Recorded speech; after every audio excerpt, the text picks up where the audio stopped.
Esselamu Aleyküm hürmetli aboneçilerimiz. Yine Xuda bir növbətdəki 2 tandırımızdan bitip təyar oldu. Şavatdan bir aşağımız zakat etdi.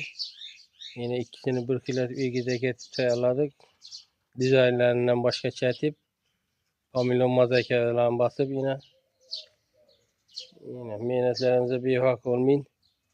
Kanalımıza abone olup bir like'larını basıp bir görüp zakat öğrettiğini işleri. Duzu şərəfətinə vurup beraberin dediler. Duzuna vurup təyar ettik yine. Acayip pişen tayırı kıpkızılıyıp pişik tuttu yine işleri. Tandırları 100 parası cevap. Yine. Köyünlerinize onlarsa bir malal zakasa tevresli. Yine buna işleri. Yine.